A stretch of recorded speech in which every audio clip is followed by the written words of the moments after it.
भोपाल में 14 और 15 सितंबर को भारतीय भाषाओं का एक अनूठा महाकुंभ होने जा रहा है। भारतीय मातृभाषा अनुष्ठान नाम से आयोजित इस 2 दिवसीय कार्यक्रम में राष्ट्र निर्माण में मातृभाषाओं की भूमिका पर चर्चा होगी।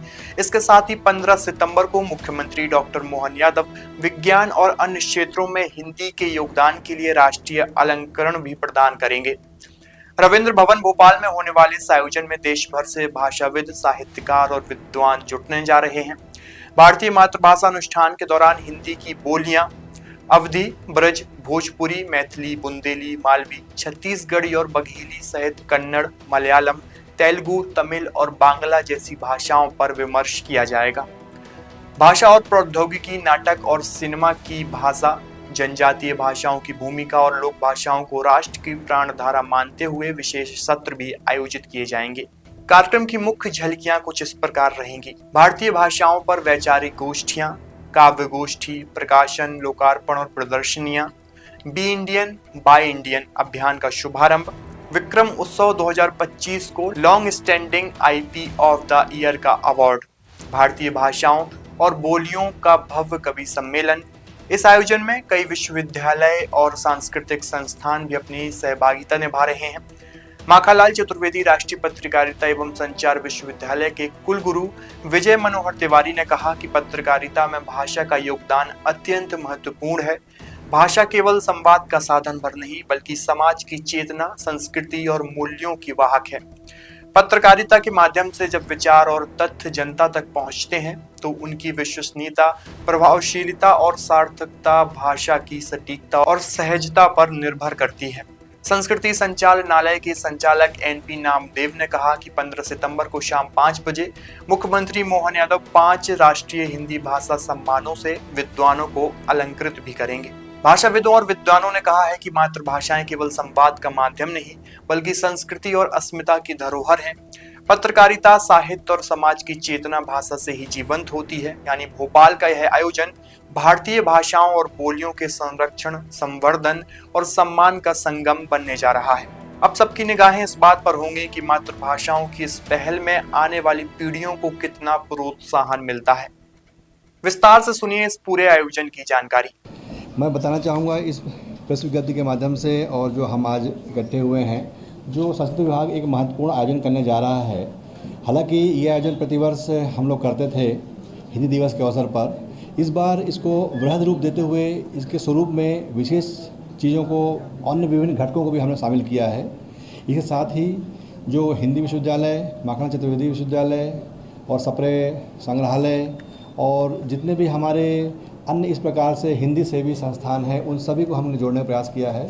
अन्य विश्वविद्यालय के जहाँ पे भी हिंदी प्रभाग के बहुत अच्छे काम हुए हैं या हो रहे हैं, उनको भी हमने इसमें जोड़ने का प्रयास किया है। और इसको नए सिरे से हमने परिभाषित करते हुए 2 दिवसीय भारतीय मातृभाषा अनुष्ठान के रूप में इस बार इसको हम आयोजित कर रहे हैं।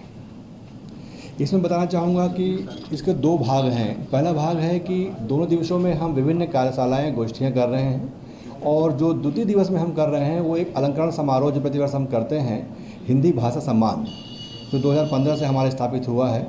हिंदी का विभिन्न क्षेत्रों में, चाहे वो चिकित्सा हो, चाहे आईटी हो और चाहे विदेशों में जो हिंदी का प्रचार प्रसार कर रहे हैं, उन सभी प्रकार के जो हमारे सम्मान हैं उसको लेकर हम लोग जो महत्वपूर्ण उपलब्धियां हुई हैं, जिन लोगों ने इस विषय में बहुत अच्छा काम किया है, उनको सम्मानित करने का हमारा ये प्रयास रहता है।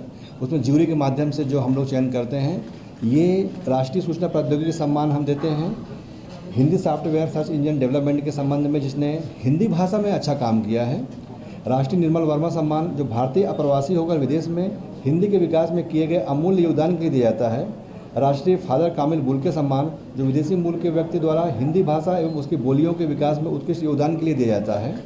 राष्ट्रीय हिंदी सेवा सम्मान उन हिंदी भाषी लेखकों को और साहित्यकारों को प्रदान किया जाता है जिन्होंने हिंदी लेखन में सृजन और समृद्धि में अपना विशिष्ट योगदान दिया है।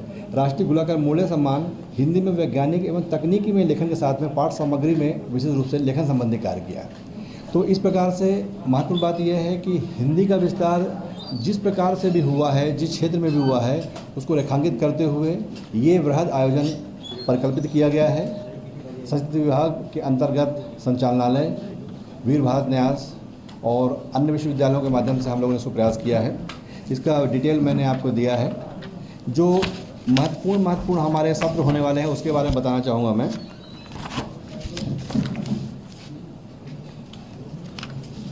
नृत्य और संगीत की भाषा, नाटक और सिनेमा की भाषा, जनजातीय और घुमंतू भाषा संचार, खड़ी बोली हिंदी में अवधी, ब्रज, भोजपुरी, मैथिली, बुंदेली, मालवी, छत्तीसगढ़ी और बघेली का अवदान, और हिंदी का वैश्विक परिदृश्य। विश्व भर में किस रूप में, किस प्रकार से हिंदी अन्य भाषाओं को समृद्ध कर रही है, अन्य भाषाओं से जुड़कर किस प्रकार से जो भाव का संप्रेषण वो कर रही है, इसको हम अपनी गोष्ठी और परिचर्चा के माध्यम से रेखांकित करेंगे। इसमें हमने हिंदी के क्षेत्र के प्रतिष्ठित साहित्यकार और विद्वजन को भी आमंत्रित किया है, जिसका विवरण भी हम आपको यहाँ पे दे रहे हैं। मेरा आप सभी से यही अपेक्षा है कि इसमें जो हम लोग का विशेष प्रयास है उसमें आपका सभी का योगदान रहेगा। जितना ज़्यादा से ज़्यादा इसका हम विस्तार कर पाएंगे और जो हमारा उद्देश्य है उस पूर्ति में आपका सहयोग अपेक्षित रहेगा, यही हमारा अनुरोध है। मैं अपेक्षा करूँगा राजीव से आप कुछ इसमें बताना चाहेंगे।